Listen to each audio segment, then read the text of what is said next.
5 ఎకరాల పొలం పెడితే 1 ఎకరం కూడా వాడుతున్నా, అంతా ఎండిపోయింది. మా పరిస్థితి అంతా ఆగం ఉంది. మాకు రైతు బంధు లేదు, ఏది లేదు, ఏది పడతలేదు. మాకు చాలా ఇబ్బందులు ఉన్నాయి.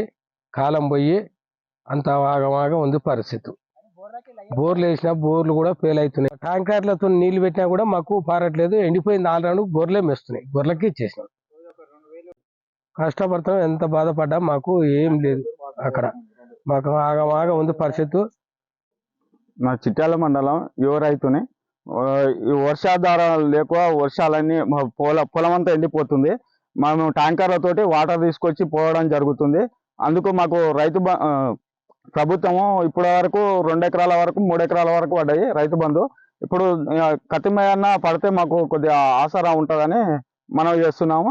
మాకు త్వరగా రైతు బంధు పడేటట్టు చేయాలని మనం చేస్తున్నాం. నేను 4 ఎకరాలు పొలం వేస్తే 2 ఎకరాల పొలం ఎండిపోవడం జరిగింది. 2 ఎకరాల పొలం వేరే గొర్రెల కాపరి వాళ్ళకి తీసుకోవడం జరిగింది. ఆ 2 ఎకరాలైనా పారటం లేదు. అది వాటర్ ట్యాంకర్ తోటి కొట్టడం జరుగుతుంది. మనకు గతంలో ప్రభుత్వాలు, తెలంగాణ ప్రభుత్వం ఉన్న ఆ ప్రభుత్వంలో మనకు రైతు బంధు అన్న వచ్చి కొద్దిగా మనకు సహాయం అయ్యేది. ఇప్పుడు ఆ రైతు బంధు గిట్ట మాకు ఇంతవరకు రాలేదు. వేస్తున్నామని చెప్తారు కానీ ఏమని, ఇంకా 4 ఎకరాల 27 గుంటలు ఉంది నాకు. 4 ఎకరాల 27 గుంటలకు ఇంతవరకు డబ్బులు పడలేదు. ఇప్పుడు చాలా ఇబ్బంది అయిపోతుంది. ఇక గ్రౌండ్ వాటర్ అనేది డెప్త్లో గ్రౌండ్ వాటర్ లేక నేను ఒక 7-8 బోర్లు వేయడం జరిగింది. ఆ బోర్లలో గిట్ట వాటర్ లేక మొత్తం ఉన్న వాటర్నే అడిగంటిపోయినాయి.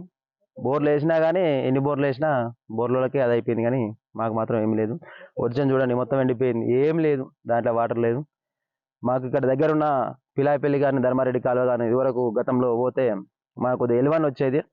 ఈ నేషనల్ ఉన్న highway Hyderabad to Vijayawada highway రోడ్కు వైబ్రేషన్, అదే ఆ రోడ్ పడడం వల్ల వైబ్రేషన్తో బాగా రోడ్ని గురి చేసి మాకు ఆయన తగిట వాటర్ రోడ్ అయితే ఎప్పుడైతే గురి చేసిరో ఆ రోడ్ గురి చేసిన కాంచెల్లి మాకు ఆ గ్రౌండ్ వాటర్ గిట మొత్తం జల రాకుండా అయిపోయింది. మాకు వెల్మెడి చెరువులో నీళ్లు ఉంటే మా బావి దగ్గర మా ప్రస్తుతం ఉన్న బావి దగ్గరనే, మా బావిలో ఉన్న బావి దగ్గర మీది నుంచి చేత ఇప్పుడు బకెట్ ఉంటుంది కదా, బకెట్ వేస్తే నీళ్ళు అందుకునే పరిస్థితి ఉంది.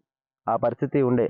ఇప్పుడు ఆ రోడ్డు పడడం వల్ల మేము ఇంకా ఇప్పుడు చెరువులో నీళ్లు ఉన్నాయి, వెలిమినేటి చెరువులో ఉన్నాయి, పెదకాటి చెరువులో ఉన్నాయి. నీళ్లు ఉన్నా కానీ మాకు ఇప్పుడు వచ్చే పరిస్థితి లేదు. దాని గురించి ఏమన్నా ఇప్పుడు రైతులకు ఏమన్నా ప్రభుత్వం ముందుకు వచ్చి రైతులను ఆదుకోవాల్సిందిగా కోరుతున్నాం సార్.